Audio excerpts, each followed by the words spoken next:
Welcome everybody, my name is Michael, and today on Volvo Car Sales, which is no longer really Volvo Car Sales, but still a Volvo fanatic, I am following the news with the EX30 and the EX90, and there have been unfortunate delays. We thought that in the summertime the EX30 would come out, at least for the American market, because in Europe it already has, and they were bound to be the first ones anyways, with Sweden being there. So you had 35,000 orders being placed up to May, and then hey, there was Chinese tariffs for American market, and on top of that there were software issues, and then there were other issues unrelated to that, which delayed the total production.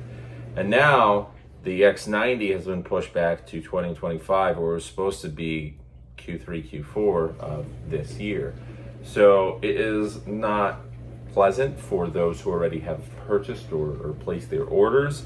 Mainly the X90 has been experiencing a lot of software issues, and Volvo is known as the brand where, like, when you think, hey, there's been brands that have shipped product out, and there was the COVID specials where they would give you coupons or discounts or whatnot because it didn't have adaptive cruise control or seat warmers or specific issues. For example, I recently had a client call in about a Mini. Hey, did the Mini have, I think it was a Countryman, did it have a automatic tailgate? It did not. It should have, but it was the COVID special.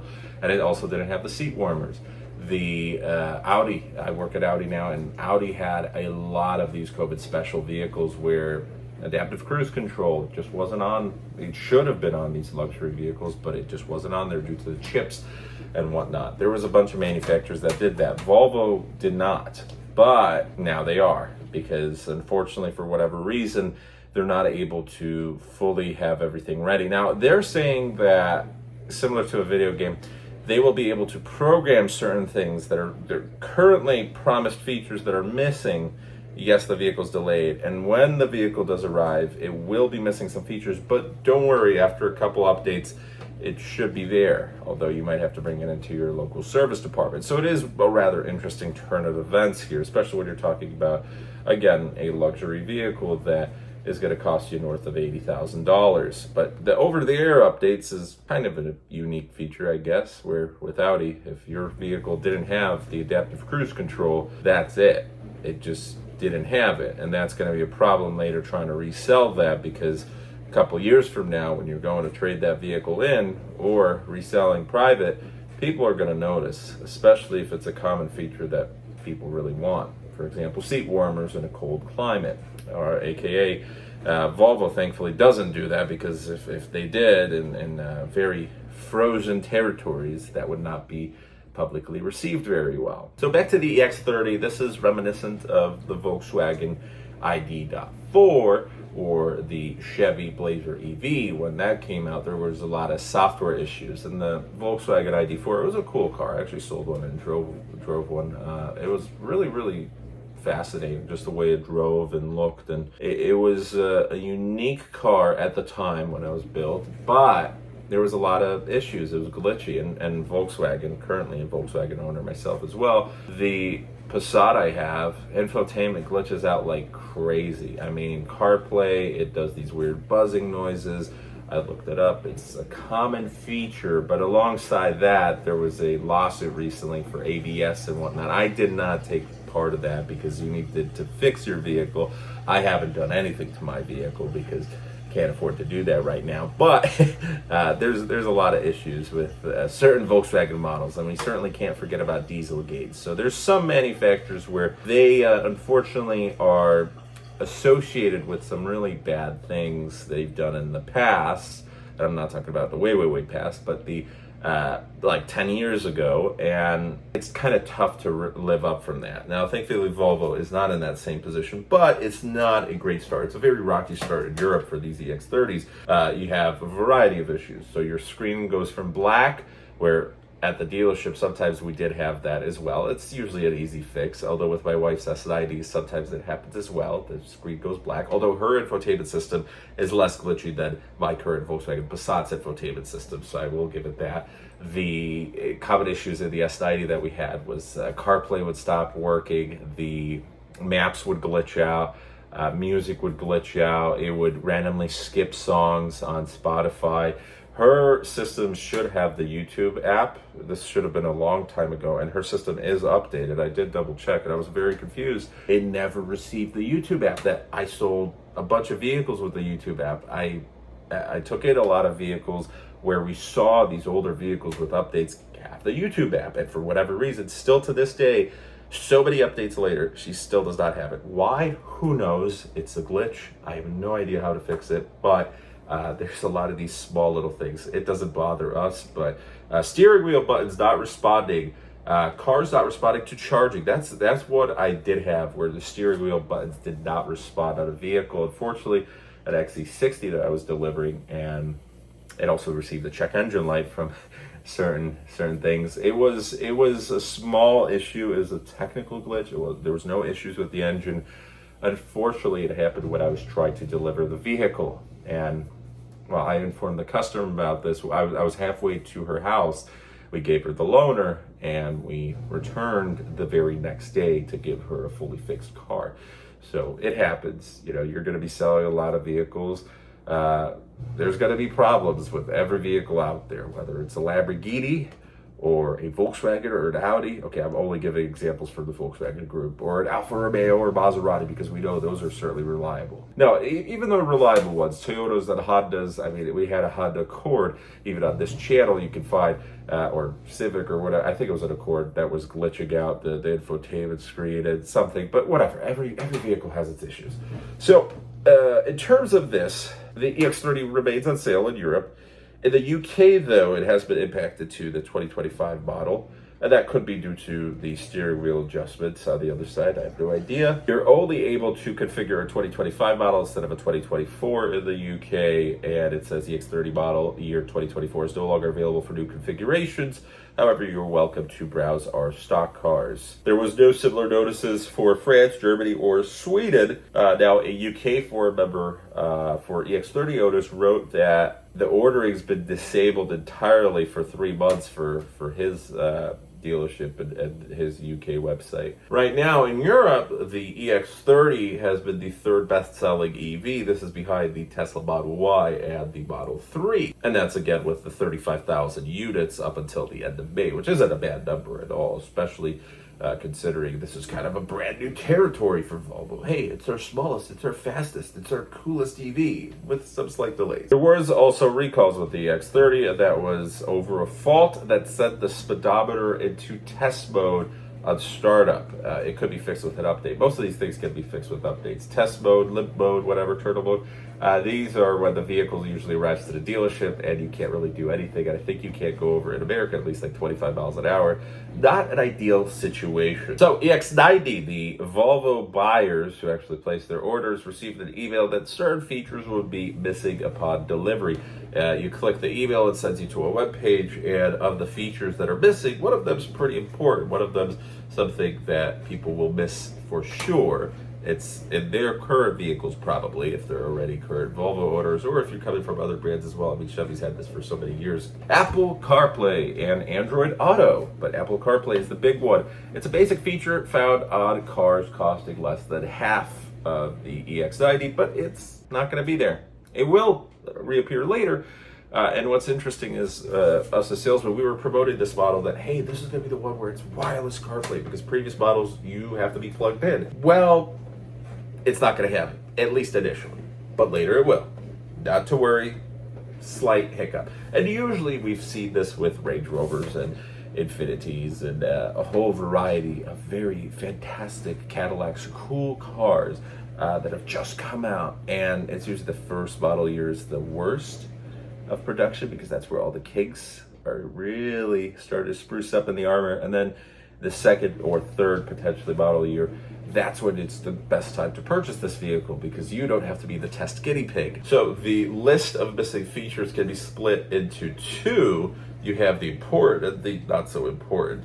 Basically, you have advanced features with high level functions that are relatively new to the industry, and basic features that a luxury car buyer, SUV buyer should expect, especially for the money that they're paying. And there's a fair amount. So the most advanced features, well, they're missing. Cross traffic alert with front automatic braking. With an upcoming update, the EX90 can detect moving objects in front and alert automatically brake if needed when approaching crossing vehicles at intersections. Pretty important.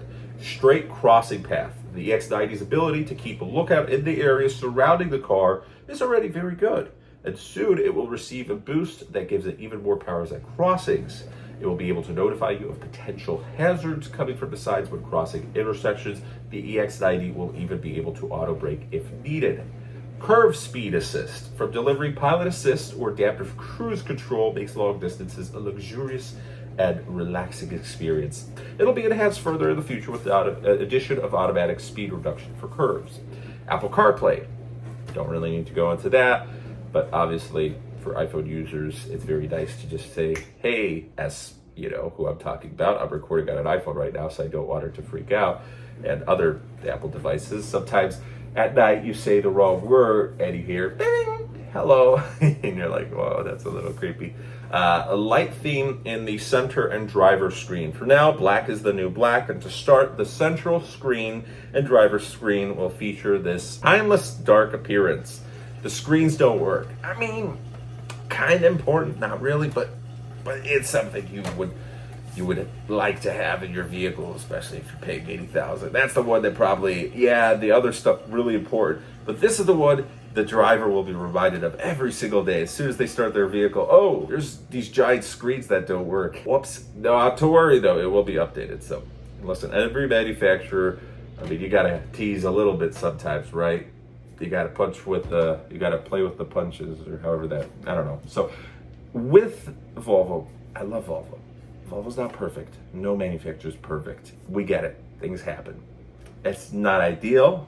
They probably should have delayed it even more and just had these features not be missing. That's probably the best solution, but maybe, I don't know what they were thinking entirely. Maybe it would have been delayed like way further. We don't know what's going on right now. There's so many different macro and micro variables that are happening. These economic events are really influencing everything. It's not just cars. It's not just, your latest iPhone and technology. It's everything around us. And, since COVID, we've had these huge delays, price increases, you're getting less shrinkflation, all this stuff. And it's just a crazy time. However, the researchers, the engineers, they probably should have, planned it out a little bit better. I'm not sure why all of a sudden things went from being rushed to extended, and I don't know, who cares? Battery drainage. This one's also not great. I mean, so basically, your battery loses 3% per 24 hours after 72 hours of being parked and not being charged. The energy use will stop. The car will go into a deep sleep mode to conserve battery power. This requirement to run the core system in the background will be remedied with a planned future update. So those two, not ideal. You leave your car and it's draining the battery much faster than it would already.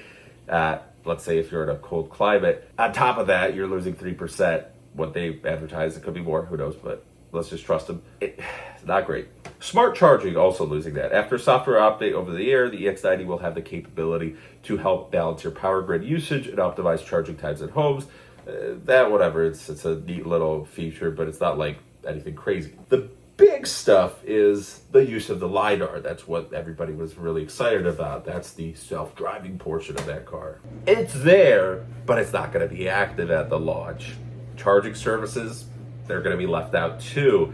Bidirectional charging, the plug and charge function, smart charging, all missing. Basically, any of the important stuff for an EV, you're not going to have. Now, it will come later, but it's an unspecified date as of now. Volvo's curve speed assist, I don't know, is that important? Probably not that important, but it's an advanced feature. Another company that springs to mind recently that has had issues from its very inception is Fisker. Fisker, it was a cool car, but I remember just a Bieber had their initial Fisker Karma. But the Fisker Ocean, I saw a couple of those here, and those were really cool cars. I like looking at Rivians. I like looking at these new EVs. And I saw like 2 or 3 Oceans, and I thought those were pretty neat. A little weird looking, but Fisker's not doing so great right now. And that was due to also similar software problems throughout its entire lifespan. Basically, it was missing adaptive cruise control, other basic safety features. Safety is the most important, especially for a brand like Volvo. where it's all about safety. Now, safety is not just these advanced features. That's part of it, but it's also how the vehicle's built. That's the majority of it. It's the chassis, it's the seat belts, it's the seats, it's the actual technology. Hey, you have kids in the back, how will the airbags work? There's a lot that goes into it. It's the crumple zones, and that obviously they wouldn't compromise on. But I think they should have delayed. And unfortunately, the reaction hasn't been great. There's been a lot of people who have canceled their orders or have just decided altogether to leave for Volvo. Not many. Some people have said, that's fine, I'll just buy the new XC90 recharge, whatever. Or in the case of the EX30, they'll just go with an XC40 recharge. Both great cars. Both the XC90 and the XC40 have been around for quite a little bit here, and those kinks have certainly been worked out. Even with the recharges, now you've got additional battery power. There's a lot of fun stuff to that. But as someone who's really, really excited, especially in the particular scenario that I'm in, where I might be still driving my Volkswagen Passat for a while, but my bankruptcy is probably going to be confirmed, and there's probably going to be a surrender taking place as well, where I might have to give up my vehicle. I don't know when that's going to be, whether it's going to be August, September, later in the year, next year, who knows. But I know one day it'll happen. And when that happens, this is a little different than, hey, you didn't make your payments and they're just going to repossess your vehicle. But at the end of the day, the bank wants their vehicle back. And I get to start with a new clean slate. Credit score will basically be restarted. And at that point, I'll be in the market for a vehicle.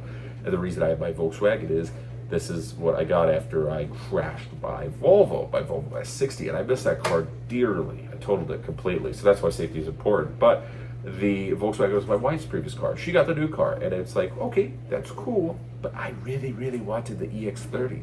I wanted this to work. I wanted everything to be perfect, and for it to be available now, so that in the next couple of months, potentially, if I had an inkling of a chance to get into it, which potentially, the cheapest model, why not the rear-wheel drive version? That's cool, especially with the EV rebate. Now we're talking below 30 grand. Oh, yes. I was excited about that. Even though it's the smallest, and I'd probably have a tough time getting it there because the XC40 was a little snug. I still fit. I was considering it. Now, what's going on? America is going to be delayed up until next year. And at that point, if they take away my car, I will have to purchase something else. Probably a used Volvo. I'd really like to go back to the S80. I had an S80 before. Also, that one was totaled. Safety first, my friends. Loved that S80. Although there's not many around. I wish I could also get a wagon, but there's also not many wagons around, so it's like the prices are a little different. But anyways, that is that. Not going to ramble too much. Just wanted to thank you for watching today's video, and we shall see you guys in the next videos. We will be uploading more Audi content soon, but I also do eventually want to start up this idea where we take out cool vehicles, not just at the dealership, but any rental cars potentially. Turo in Poland, it was really, really cool because you had Panic car sharing and all these different applications where you sometimes had really, really interesting vintage or cool cars like a Porsche 911 or a Bentley or a Pontiac, a Firebird, Trans Am. That was pretty cool. You would have a lot of these interesting vehicles, and those are really, really cheap to rent. So sometimes there's cheap tour rentals, and I definitely want to explore some cool cars. There's a lot of cars that I'm a really big fan of. Old Range Rovers, old BMWs, old Mercedes, obviously a lot of old and vintage Volvos. Would definitely love to try one day, and hopefully in the future, if I'm rich, buy an Amazon or the P1800, but there's obviously a lot to do before that. But anyways, just wanted to share that with you. We are going to be posting more content here shortly, and we are going to be exploring news, if there's any additional news with Volvo or with Audi or with any other similar brands, and stay tuned for that. Thanks. Have a good one. Take